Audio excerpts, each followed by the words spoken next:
Nama Bapa, Putra, Roh Kudus, amin. Bapa, kami mohon kiranya Engkau membimbing kami dan mencerai serta menerangi pikiran dan hati kami, supaya sabda yang akan kami pelajari mendapat tempat di hati kami. Hadirlah dengan roh-Mu dan ajarlah kami, dan kami siap mendengarkan. Karena kami mohon di dalam nama Tuhan kami, Yesus Kristus. Amin. Baik, dulu pertama setelah terakhir sekali kita tidak mengadakan Bible study itu, kita berbicara tentang alam malaikat kan. Alam malaikat, alam roh, kita berbicara tentang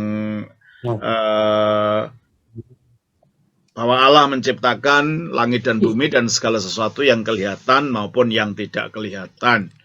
Dan kita telah berbicara tentang alam yang tidak kelihatan, yaitu para malaikat, dan bagaimana malaikat itu jatuh, akhirnya menjadi roh jahat dan lain-lain. Nah, sekarang kita akan berbicara mengenai alam yang kelihatan, yaitu berbicara mengenai manusia. Mengapa Allah menciptakan manusia? Untuk apa? Nah, ini pertanyaan pertama yang hendak kita lakukan, kita bicarakan. Mengapa sih kok kita ini diciptakan, manusia ini?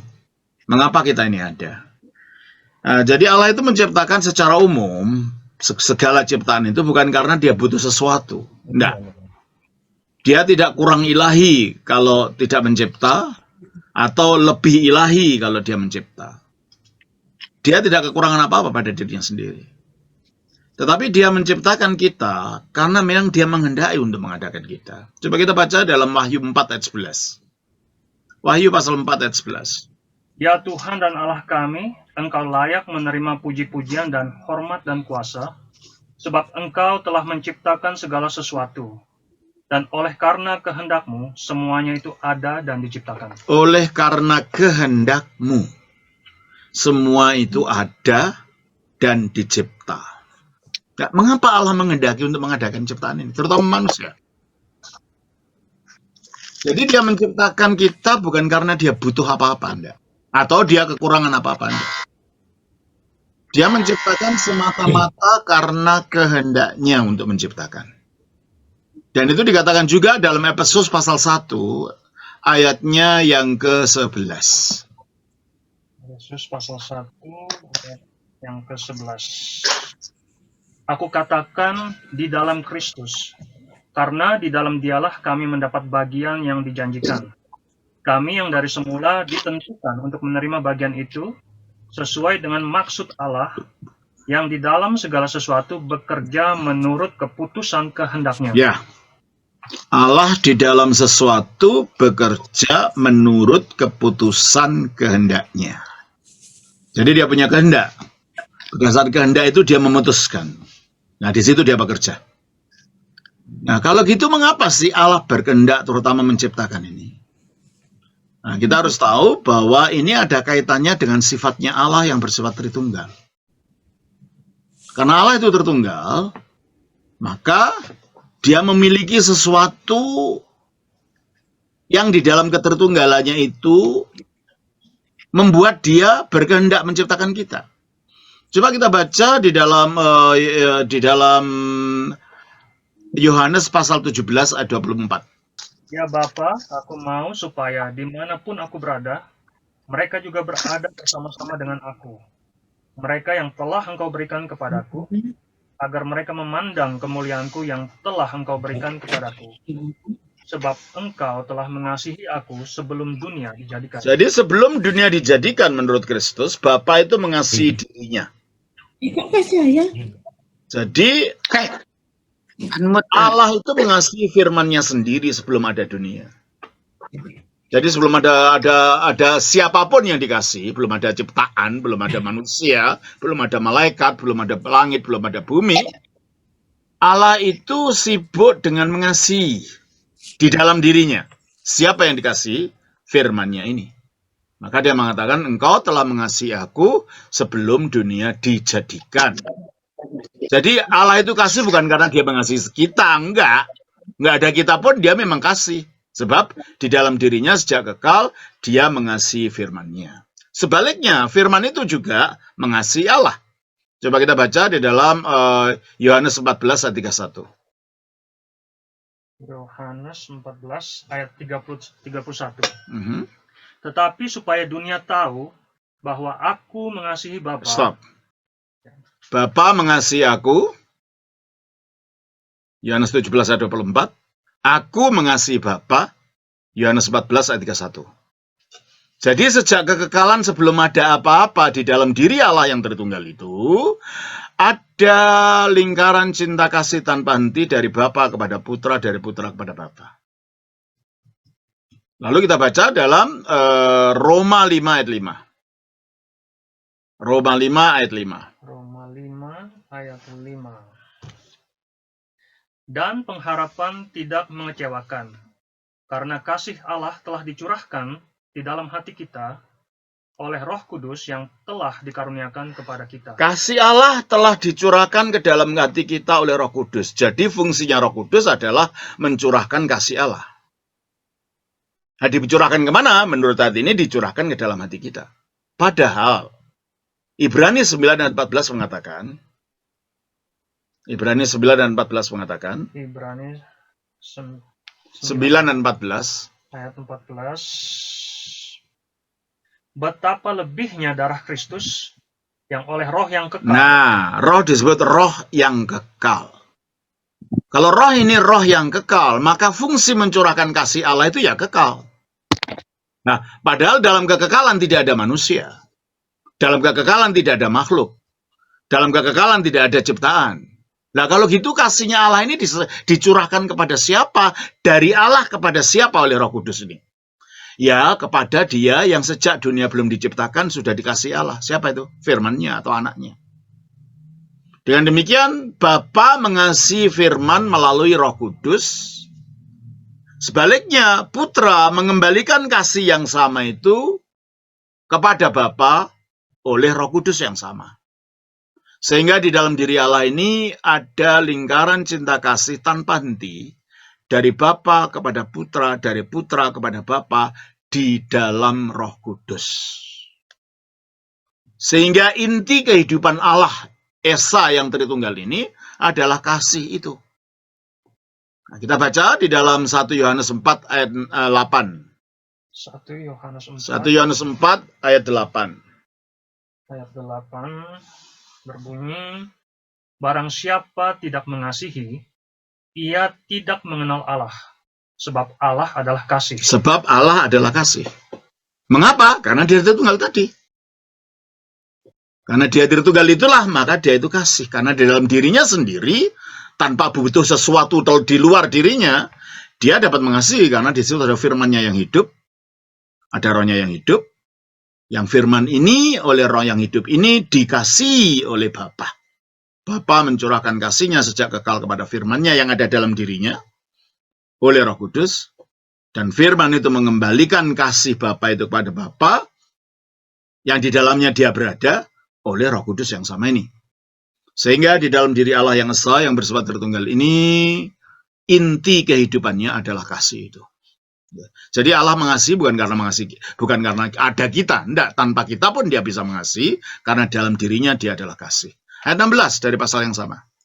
Ayat 16, kita telah mengenal dan telah percaya akan kasih Allah kepada kita. Allah adalah kasih. Allah adalah kasih. Diulang kembali. Diulangi. Udah, ayat ini mengulang kembali bahwa Allah itu adalah kasih. Dengan demikian, kasih adalah inti dari hidupnya Allah. Inti dari jati dirinya Allah.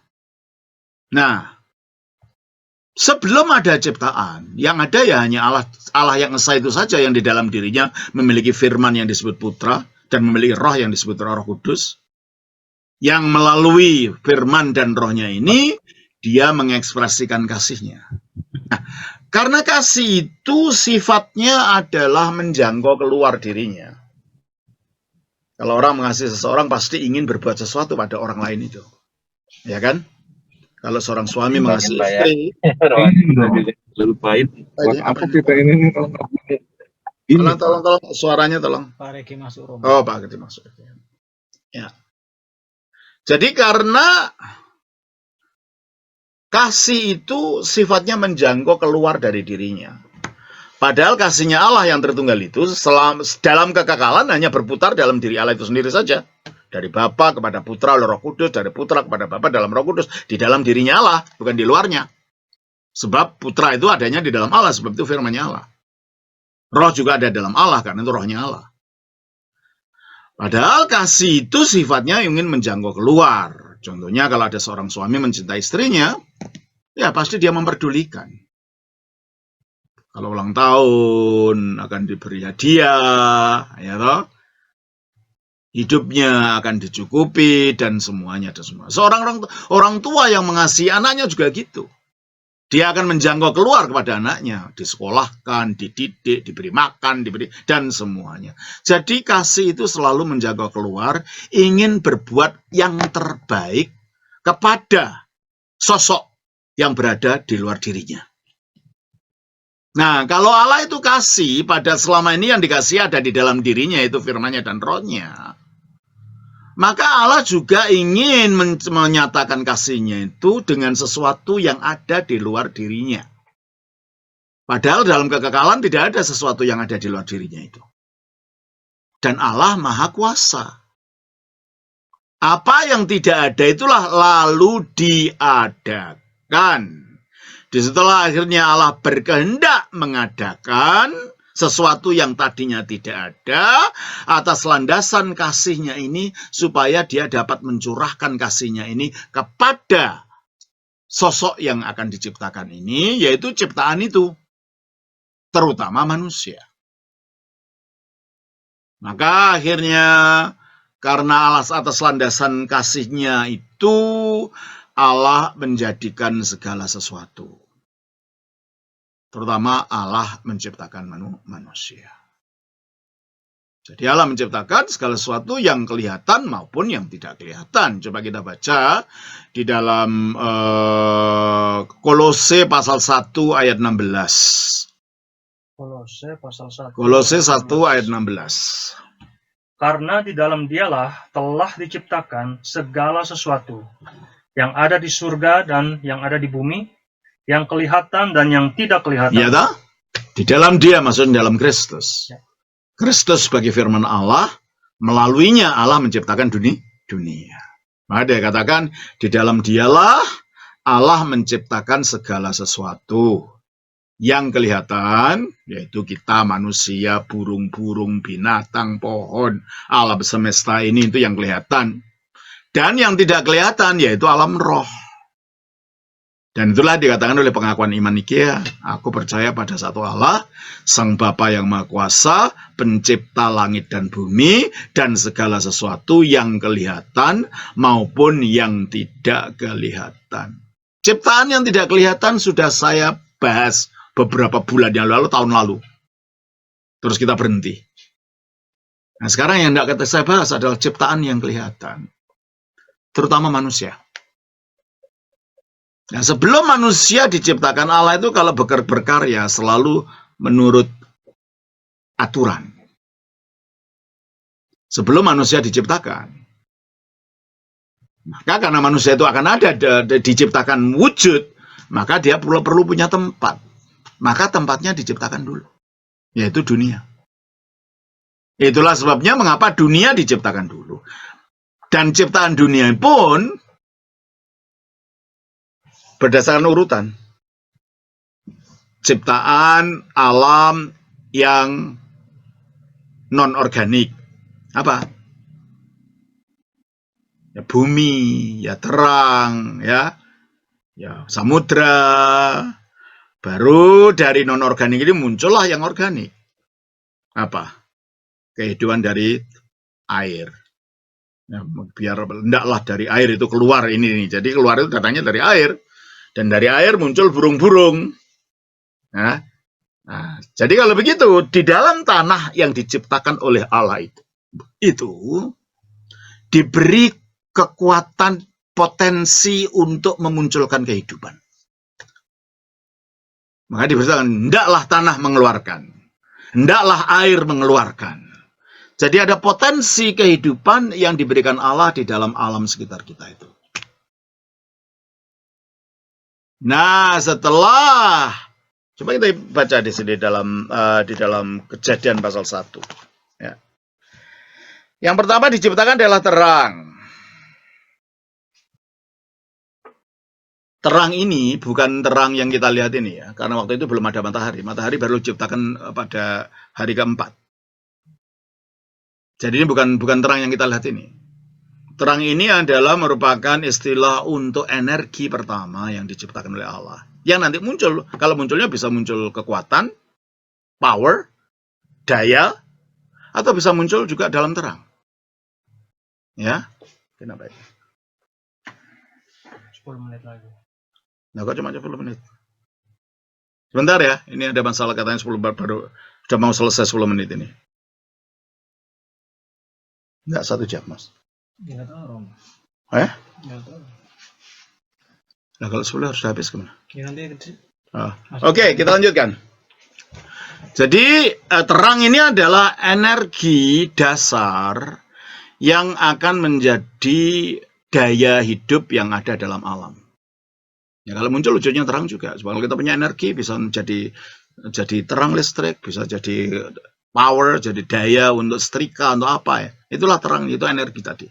Itu diciptakan dulu oleh Allah. Nah, dari sinilah akhirnya mulailah yang lain-lain. Ya. Mulai yang diciptakan, dipisahkannya terang dan gelap, lalu dibuatnya tanah dan tanah kering dan yang berair, dan langit dan bumi dan seterusnya. Dan setelah itu terjadi, alam organik ini non-organik ini terjadi. Baru dimunculkan yang organik dulu. Dari yang apa dulu? Coba kita lihat ayat yang ke-11. 11 ya. Berfirmanlah Allah, hendaklah tanah menumbuhkan tunas-tunas muda, tumbuh-tumbuhan yang berbiji, segala jenis pohon-buahan yang menghasilkan buah yang berbiji, supaya ada tumbuh-tumbuhan di bumi, dan jadilah demikian. Jadi Allah tidak menciptakan jadilah pohon ini, jadilah pohon, enggak. Dia hanya memerintahkan pada tanah, karena alam ini sudah diberi energi tadi. Alam ini sudah memiliki potensi untuk memunculkan kehidupan. Maka Allah hanya memerintahkan kepada tanah untuk mengeluarkan potensi-potensi tadi. Yaitu pertama adalah tumbuh-tumbuhan. Mengapa tumbuh-tumbuhan pertama? Sebab kalau tumbuh-tumbuhan tidak pertama, nanti kalau ada binatang diciptakan, yang dimakan apa? Makanya tumbuhan diciptakan dulu, supaya dimakan oleh binatang. Nah, sebelum tumbuhan, tanah diciptakan dulu. Kalau nggak ada tanah diciptakan dulu, dari mana itu tumbuhan bisa tumbuh? Makanya Allah itu sangat teratur di dalam menciptakan itu. Ya. Nah, setelah tumbuh-tumbuhan, lalu apa? Ayat 12, tanah itu menumbuhkan tunas-tunas muda, segala jenis tumbuh-tumbuhan yang berbiji, dan segala jenis pohon-pohonan yang menghasilkan buah yang berbiji. Allah melihat bahwa semuanya itu baik. Jadilah petang dan jadilah pagi, itulah hari ketiga. Kita tidak tahu ini hari bentuk apa, karena matahari belum ada. Kita harus ingat, pada waktu diciptakan ini, alamnya belum alam seperti yang kita lihat sekarang, sebab kita sudah hidup dalam alam yang telah jatuh. Ingat, dunia ini telah jatuh. Jadi apa yang kita kenal sekarang ini pasti berbeda dengan dunia awal ketika Adam dan Hawa masih hidup. Jadi kita tidak bisa cocok-cocokan antara situasi zaman itu dengan kita sekarang. Makanya kita tidak bisa, kok mana mungkin ini, mana mungkin begitu loh. Kamu nggak tahu ini dunia sudah jatuh. Kamu menilainya kan dari keadaan yang sudah jatuh ini. Kamu mana tahu keadaan zaman itu. Makanya hari pun, apakah itu 24 jam loh? Kalau belum ada matahari gimana bisa 24 jam? Oleh karena itu kita tidak bisa menentukan ini hari apa. Gitu. Mungkin periode. Dan periode itu lamanya berapa ya? Kita tidak tahu. Mungkin ribuan tahun, mungkin miliaran tahun. Kita nggak tahu juga. Ingat, penilaian kita akan dunia masa itu tidak boleh dinilai dari dunia kita sekarang yang kita mengalami kejatuhan di mana segala sesuatu jadi berubah. Contohnya apa? Dulu Taman Eden ini di bumi. Sekarang di mana? Kita cari. Nggak ada. Kenapa? Semua kemuliaan yang ada itu hilang. Kemuliaan yang ada dalam alam ini pun hilang. Akibat kejatuhan manusia. Oleh karena itu kita tidak bisa mengatakan, oh enggak, ini enggak ilmiah itu yang dalam Alkitab itu. Ya ilmiah menurut keadaan manusia yang telah jatuh. Yang memang beda keadaannya dengan sebelum itu. Ya, jadi waktu itu hari ketiga ini pun kita tidak tahu, bukan 24 jam, karena tidak mungkin ini 24 jam, matahari dan bulan belum ada. Padahal jam itu dihitung dari perputaran apa? Matahari. Pagi dan petang. Gitu. Ini bahasa yang tidak boleh kita terjemahkan dalam pengertian kita di dalam alam yang sudah jatuh ini. Ya, terus ayat yang ke-14. Berfirmanlah Allah, jadilah benda-benda penerang pada cakrawala. Loh, berarti kalau gitu terang tadi apa? Nah, terang itu terang asali, terang yang menjadi sumber dari terang asli. Matahari dan bulan itu bukan sumber terang, maka disebut benda penerang. Di dalam bahasa aslinya, yang mengenai terang, jadilah terang tadi, itu dikatakan yehi or, bahasa aslinya or. Wa yehi or, maka jadilah terang. Lalu, kalau matahari dan bulan ini disebut sebagai meor, bukan ornya sendiri. Ornya itu diciptakan awal sebagai sumber dari segala terang asli, energi murni. Lalu ini meor, apa itu? Maka diterjemahkan bahasa Indonesia sebagai benda penerang, bukan terang. Berarti kalau gitu matahari itu bukan sumbernya terang, matahari itu hanya yang menyandang terang, yang memantulkan keluar, tapi itu bukan dari dirinya sendiri. Ada energi yang membuat matahari itu memancarkan terang, oleh karena itu dia hanya benda penerang, bukan terang itu sendiri. Makanya disebut meor, bukan or itu sendiri. Ya, coba kita baca terus. Jadilah benda penerang pada cakrawala untuk memisahkan siang dan malam. Biarlah benda-benda penerang itu menjadi tanda yang menunjukkan masa-masa yang tetap dan hari-hari dan tahun-tahun. Jadi siang, malam, minggu, bulan, tahun itu tergantung pada matahari dan bulan ini. Oleh karena itu hari-hari sebelumnya tidak mungkin kita nilai dari pengalaman kita mengenai hari yang kita miliki sekarang. Jadi gimana? Kita tidak tahu. Kita tahunya dalam hidup yang alam yang sudah jatuh. Waktu itu alamnya belum jatuh. Alamnya beda. Ya. Terus 15, dan sebagai penerang pada cakrawala biarlah benda-benda itu menerangi bumi, dan jadilah demikian. Maka Allah menjadikan kedua benda penerang yang besar itu, yakni yang lebih besar untuk menguasai siang, yaitu matahari, dan yang lebih kecil untuk menguasai malam, yaitu bulan.